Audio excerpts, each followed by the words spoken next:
Hey, I hope that you are doing well. I'm so glad that you are here today. Thank you for watching this video. Today I want to talk about, I think, one of the most important passages in the Bible. Not only it tells a lot about Jesus's character, but also it gives hope, a glimpse of the grace of God. If you will, it's a taste of God's grace, how God deals with sinners, how God deals with us as people. And I want to share that with you today. It comes from the book of John, chapter 5, verse 5 to 9. I'm going to read that to you, and I'm going to talk about that quickly. I hope that you stick around. This is what it says. One man was there who had been invalid for 38 years. When Jesus saw him lying there and knew that he had already been there a long time, he said to him, "Do you want to be healed?" That's the most important question he asked. The sick man, of course, he answered to him, "Sir, I have no one to put me into the pool. When the water is stirred up, while I'm going, another steps down before me." Jesus said to him, "Get up, take up your bed, and walk." And at once the man was healed, and he took up his bed and walked. You see, the context of this story is that a man is by the pool, and in the pool, the belief is that an angel of God stirs water, and whoever gets there first will get healed. That's why he says to Jesus, not knowing that Jesus is the Son of God, who carries the power to heal and forgive, who's been healing, who's been caring for the poor and disease and people like himself, not knowing any of that, he says, "Sir, I do want to get better. I do want to get healed. First, I have no one to carry me to the pool. Second, if I do manage somehow to get to the pool, somebody else comes and pushes me aside, and then he steps before me and he takes all the healing." And then Jesus said, "Well, get up."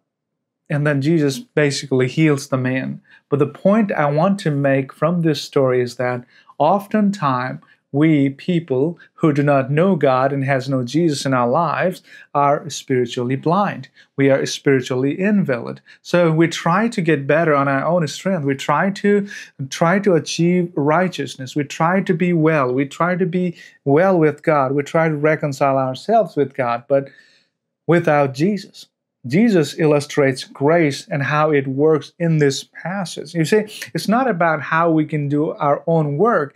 Our work are like this man's situation. He cannot walk to the pool. Somebody needs to carry him, and then if there's no one to carry him, he's going to have to rely upon somebody's external healing. In John chapter 3:18, it says that we're all condemned by default. Unless somebody comes and saves us, we are going to be just like this invalid man, waiting for somebody to come and save us.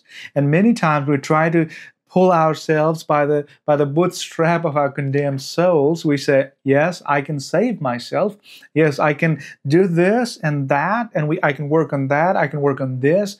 No matter what we do, we are already condemned. Unless Jesus comes in our lives and he saves us, there's no way we are going to be saved. So the point is, when we are incapacitated by the enemy, when we're incapacitated by our own spiritual failures, when we are incapacitated by our own pitifulness, own addictions, hopelessness in the world, and the prevailing fear of the world, constantly we are bombarded with all kind of crazy things in this world. And when we're in that state, Jesus shows up. Oh, how wonderfully Jesus shows up. And he says, "Do you want to get healed?" Just like he asked this man, he is asking to you and to me today, and the question is the same. He says, "Do you want to be healed? Do you want to get better?" And if you say yes to that question, and his response is always going to be, "Get up, take up your bed, and walk." That means be instantly healed. What if that man had refused the invitation of Jesus? That man would be crippled, just like we are spiritually without Jesus. That man would be staying where he was, and he would die in that state. And just like that, we will die in our own state if we don't give our life to Jesus. The point is, we all need grace. We all need that Jesus to come and save us. We all need to be freed of the slavery of sin, hopelessness, fear of this world, the addictions of this world. We all need freedom from all that. And that freedom can only be found in Jesus. And today, he's asking you the same question.